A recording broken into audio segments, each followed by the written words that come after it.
So let us continue the chapter. We are at 2.5 Indian entrepreneurs abroad. तो आगे हम देखेंगे कि जो 19th सेंचुरी में इंडियन जो बिजनेसमैन थे, एंटरप्रेनर्स थे, या इंडियन मार्केट में क्या चेंज आ रहा था with the with the change in the world economy, the way the countries are getting connected and overseas colonies are established by the European countries. So what all changes were made in India? Growing growing food and other crops for world market required capital. No doubt large scale पर दूसरे market दूसरे countries के लिए अगर crop grow करना है, अगर food grow करना है तो उसके लिए पैसा लगाना होगा, इन्वेस्टमेंट करना होगा। Large plantations could borrow it from banks and markets, but what about the humble peasant? तो जो बड़े प्लांटेशन ओनर्स हैं उन्हें आसानी से बैंक से, मार्केट से लोन मिल जाएगा, वो बोरो कर लेंगे अमाउंट को। लेकिन जो गरीब किसान हैं उनके लिए ये संभव नहीं था। एंटर द इंडियन बैंकर्स, और इसीलिए यहाँ पर इंडियन बैंकर्स की एंट्री होती है। Do you know of Shikaripuri shroffs and Nattukottai Chettiars? Actually, they were very famous money lenders, और यू कैन से जो आसानी से पैसे उधार पे देते थे या फंड प्रोवाइड्स करते थे। They were among the many groups of bankers and traders who financed export agriculture in central and south east Asia. तो जो एक्सपोर्ट्स की जाने वाली फसलें हैं उनके उगाई के लिए, उनके एग्रीकल्चरल इन्वेस्टमेंट के लिए ये फंड्स प्रोवाइड करते थे या उधार पैसे देते थे। Means they were the Indians who were providing this to the Indian farmers specifically, not only Indian, as they have mentioned, the Central and Southeast Asia, using either their own funds or those borrowed from European banks. या तो वो खुद के पैसे, जो खुद के पास उनका पैसा था या खुद का जो फंड था उसमें से वो उधार देते थे, या फिर वो यूरोपियन बैंक से पहले लोन लेते थे और फिर उस लोन को उससे ज़्यादा इंटरेस्ट रेट पर इन किसानों को प्रोवाइड करते थे। They had a sophisticated system to transfer money over large distances and even developed indigenous forms of corporate organization. तो उनके पास बहुत ही जटिल सिस्टम था जिससे वो इन पैसों को अलग अलग जगह पहुंचाते थे, जहां इनको उधार देना है पैसे उस व्यक्ति तक या उस संस्था तक पहुंचाते थे। और इनका एक सेल्फ डेवलप्ड कॉरपोरेट ऑर्गेनाइजेशन इन्होंने डेवलप कर लिया था, जिसके थ्रू इनकी फंडिंग अलग अलग जगह पर इन साउथ ईस्ट एशिया और सेंट्रल एशियन कंट्रीज में किसानों को वो करते थे। Indian traders and money lenders also followed European colonizers into Africa. ऐसा नहीं था कि जो ट्रेडर्स थे, यूरोपियन कॉलोनाइजर थे, वही ट्रेड कर रहे थे अलग अलग कंट्रीज में। इंडियन ट्रेडर्स और मनी लैंडर्स जो थे, जिनके पास था पैसा था और वो पैसे लगा सकते थे मार्केट में, उन्होंने भी यूरोपियन कॉलोनाइजर्स के साथ अफ्रीका में एंट्री की, या उन्होंने भी ट्रेड करने की कोशिश की अफ्रीका में और दूसरी जगहों पर भी।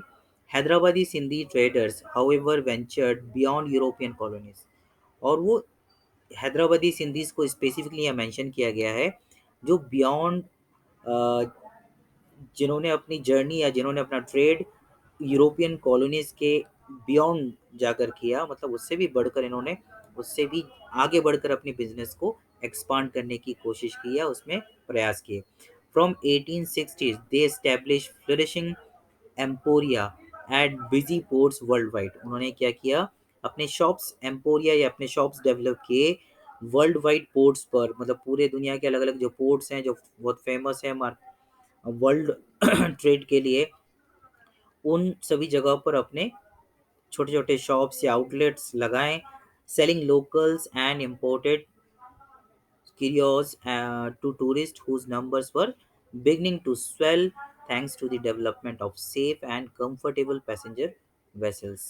तो ये ऐसा था कुछ कि इसके साथ साथ जो ये शॉप्स स्टैब्लिश कर रहे थे पोर्ट्स पर, वहाँ पर ये आर्ट एंड क्राफ्ट की जो एक्सपोर्ट आइटम्स हैं या अलग अलग कंट्रीज से परचेज करके लाकर इन शॉप्स पर वो सेल करते थे। और इस ये एक बहुत फलता फूलता मार्केट था। क्यों? क्योंकि लगातार जो टूरिस्ट है उनका नंबर बढ़ता जा रहा था। कहाँ पर बढ़ता जा रहा था टूरिस्ट का नंबर? इनका नंबर बढ़ता जा रहा था पोर्ट्स पर, क्योंकि जैसे-जैसे बहुत ज़्यादा कंफर्टेबल लग्ज़रियस वेसल्स, कहने का मतलब पैसेंजर वेसल्स का मतलब शिप्स डेवलप हुए, लोगों की ट्रैवलिंग की इच्छा, लोगों की ट्रैवलिंग की फैसिलिटीज़ बढ़ने से ट्रैवलर्स का नंबर्स लगातार बढ़ता जा रहा था, टूरिस्ट का नंबर लगातार बढ़ता जा रहा था। तो इस तरह के बिज़नेस में बहुत ज़्यादा प्रॉफ़िट होने लगा। Now, 2.6, Indian trade, colonialism, and the global system.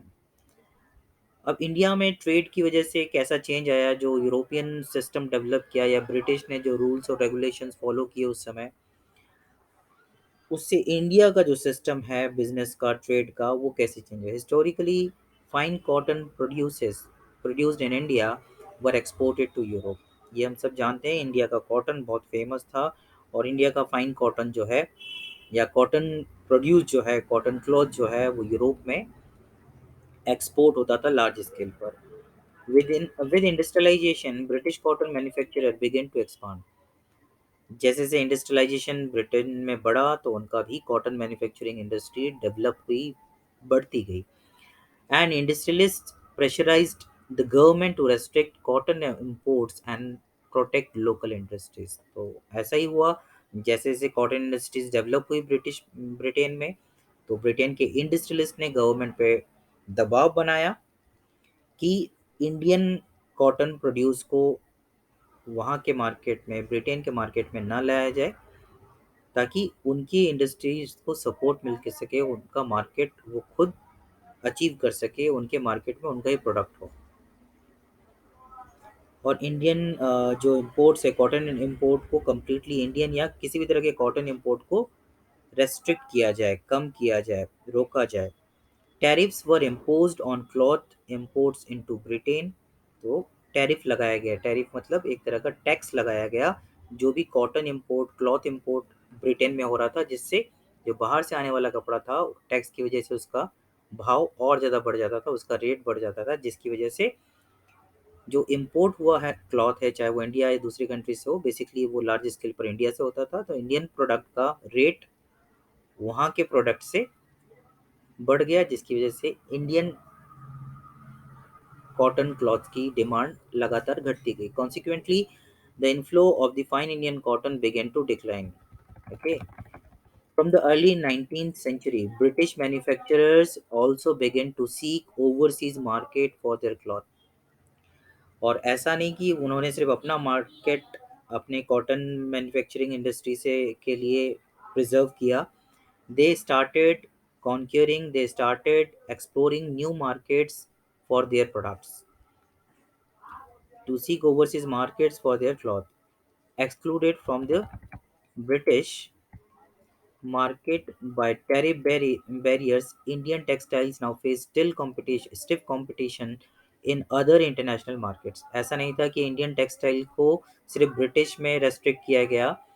अब क्योंकि ब्रिटिश कॉटन क्लॉथ जो है पूरे दुनिया में सेल किया जा रहा था, और वो मशीनों पे प्रोड्यूस होता था, लार्ज स्केल पे प्रोड्यूस होता था, तो उनके कॉस्ट और इंडियन हैंडलूम्स पे बनने वाले क्लॉथ में रेट में काफ़ी डिफरेंस था। तो अल्टीमेटली इंडियन टेक्सटाइल को एक बड़ा चैलेंज सिर्फ ब्रिटेन में नहीं, अब पूरी दुनिया के क्लॉथ मार्केट में मिल रहा था। If we look at the figure of exports from India, we see a steady decline of the share of cotton textiles from some 30% around 1800 to 15% in by the 1815. By the 1870s, this proportion had dropped to below 3%. तो ये एक data है जिससे हमें समझ में आता है किस तरीके से इंडियन टेक्सटाइल में डिक्लाइन आया, कितना बड़ा डिक्लाइन आया इस छोटे से फेज में। जो 1800 में 30% था इंडियन टेक्सटाइल का एक्सपोर्ट, वो घटकर 15% हो गया in only next 15 years till 1815. By 1870s, this proportion had dropped to below 3%, और 1870s तक जाते जाते वो सिर्फ 3% रह गया। What then did India export? तब इंडिया से क्या एक्सपोर्ट हो रहा था? The figure again tell the dramatic story. While exports of manufacturers declined rapidly, export of raw materials increased equally fast. Export of जो फिनिश्ड गुड था, मतलब जो मैन्युफैक्चर्ड क्लॉथ थे इंडिया के, उसका एक्सपोर्ट तो बहुत कम हो गया, लेकिन जो रॉ मटेरियल था इंडियन कॉटन का, वो लगातार बढ़ता गया। क्यों? क्योंकि अब ब्रिटेन अपने या यूरोपियन कंट्रीज में जो टेक्सटाइल इंडस्ट्री थी लार्जली ब्रिटेन में, वो लार्ज स्केल पे क्लॉथ प्रोड्यूस कर रही थी, तो रॉ मटेरियल कहाँ से आ रहा था, कॉटन कहाँ से आ रहा था, कॉटन इंडिया से ही जा रहा था।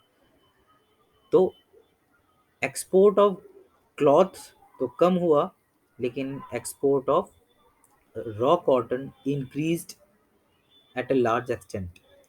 You can see between 1812 to 1871, the share of raw cotton export rose from 5% to 35%। 5% से 35% पहुंच गया 1812 से 1871 के बीच। Indigo use for dyeing cloth was another important export for many decades. And as you have read last year, opium shipments to China grew rapidly from the 1820s to become for a while India's single largest export। तो जैसा actually अब ये syllabus में chapter रहा नहीं, that was Indo China nationalism in Indo China, उसी का ये डिस्कशन उस चैप्टर का है, कि उस चैप्टर में भी ये पढ़ने को मिला होगा आपको। वैसे वो चैप्टर अब सिलेबस का हिस्सा नहीं है। तो उसमें ऐसा बताया गया है कि चाइना में बहुत ही इंटरेस्टिंग स्टोरी है वो भी, कि चाइना में चाइना से जो ब्रिटिश ट्रेडर्स या यूरोपियन ट्रेडर्स थे, वो लार्ज स्केल पे उन्हें चाय पत्ती खरीदनी पड़ती थी, टी खरीदनी पड़ती थी। और पूरे दुनिया में टी की जो डिमांड थी वो लार्जली चाइना से पूरी हो रही थी। लेकिन इसके बदले में बहुत सारा पैसा, क्योंकि वो मोनोपोली थी चाइना की लार्ज स्केल पे, अगर उनसे खरीदना है तो उनके रेट पर उनको पेमेंट करना है। तो इसमें ब्रिटेन को लग रहा था कि हमारा बड़ा लॉस हो रहा है। तो अल्टीमेटली उन्होंने क्या किया, they decided to have something to sell to China, और चाइना को हम कुछ बेचे, उसके बदले में हमें चाय पत्ती मिल जाए, चाय मिल जाए, टी मिल जाए। तो बड़ी चालाकी से उन्होंने क्या किया कि चाइना के लोगों को एडिक्ट किया ओपियम के लिए, अफीम के लिए।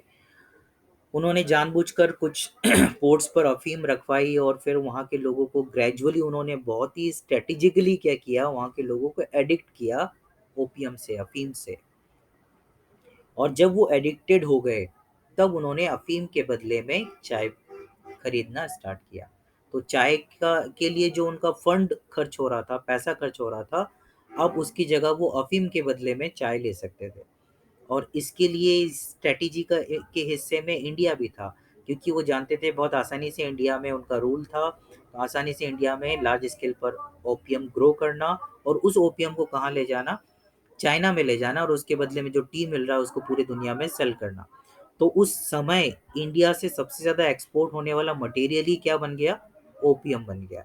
ओके, ये स्टोरी बताई गई है। इसके बीच में एक चीज़ हमसे छूट रही है, ये वाली बात जो इसके पहले आई थी, इंडिगो के बारे में, कि रॉ मटेरियल का एक्सपोर्ट लगातार बढ़ता गया, क्योंकि India was having large large lands ना, और यहाँ पर उनका रूल था, तो फोर्सफुली वो जो चाहे वो ग्रो करवा सकते थे। तो इंडिगो उन्होंने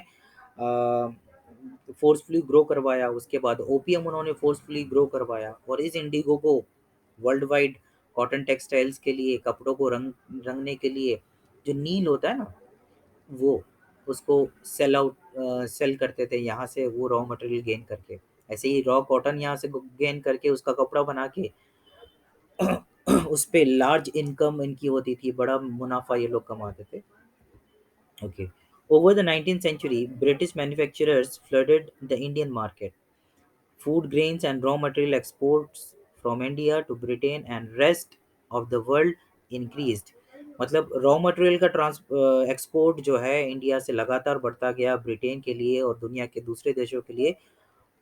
और फिनिश्ड गुड जो है ब्रिटेन से इंडिया लाकर इंडिया के मार्केट को फीड किया गया। इंडियन मार्केट कंप्लीटली विदेशी सामानों से, ब्रिटिश गुड्स से भर गया। इसीलिए हम देखते हैं जब नेशनलिज्म ऑफ इंडिया हम चैप्टर पढ़ते हैं, उसमें बार बार ये आता है कि गांधी जी ने कोई भी आंदोलन चलाया, मूवमेंट स्टार्ट किया, उसमें एक बेसिक कंसेप्ट हमें मिलता है कि विदेशी सामानों को नहीं यूज़ करना है, विदेशी सामानों की होली जलाना, ये सब हमें स्वदेशी आंदोलन, ये सब सभी चीज़ें हमें बार-बार दिखाई देती है। Because at that time Indian cottage industry was completely broken down with the policies of British, और रॉ मटेरियल पे फ़ोर्स किया गया, क्योंकि रॉ मटेरियल, हम कोई सामान रॉ मटेरियल में बेच रहे थे 10 रुपए में, और वही फिनिश्ड गुड होकर हमें 100 रुपए में खरीदनी पड़ रही थी।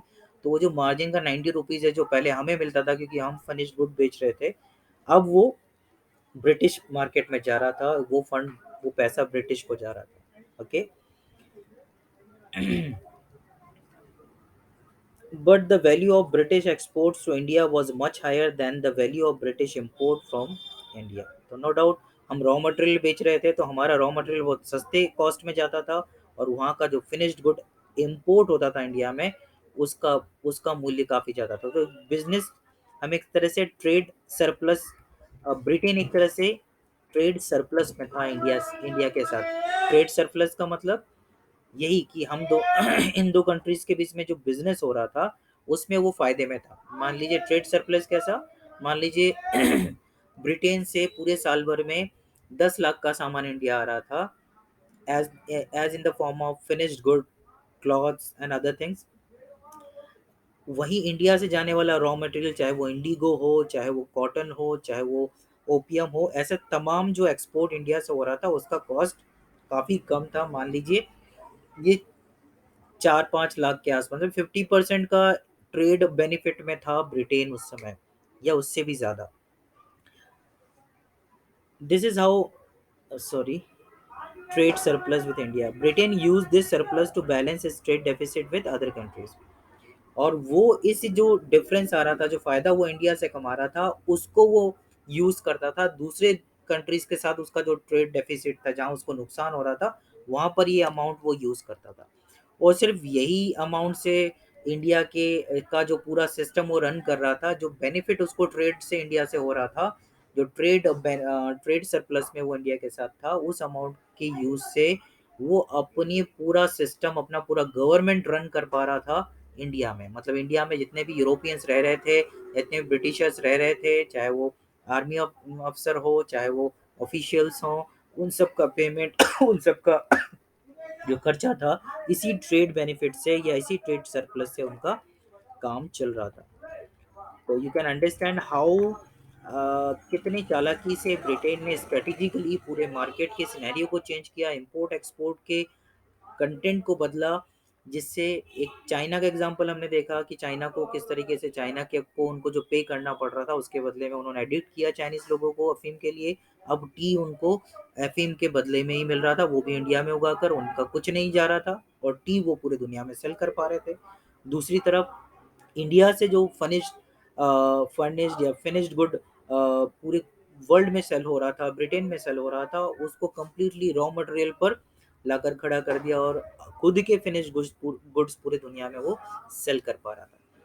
Britain trade surplus in India also help पे सो कॉल्ड होम चार्जेस। ये जो होम चार्जेस मैंने बताया ना बिट, वो एक्चुअली था कि इंडिया में जो उसका खर्चा हो रहा था for paying the British officials, उनके पेंशन्स, उनके सैलरी एंड अदर थिंग्स के जो अ, तमाम खर्चा था इंडिया में उस उनकी गवर्नमेंट रन करने के लिए, वो इसी ट्रेड बेनिफिट के साथ उनका, या ट्रेड सरप्लस के साथ उनका मैनेज हो जा रहा था।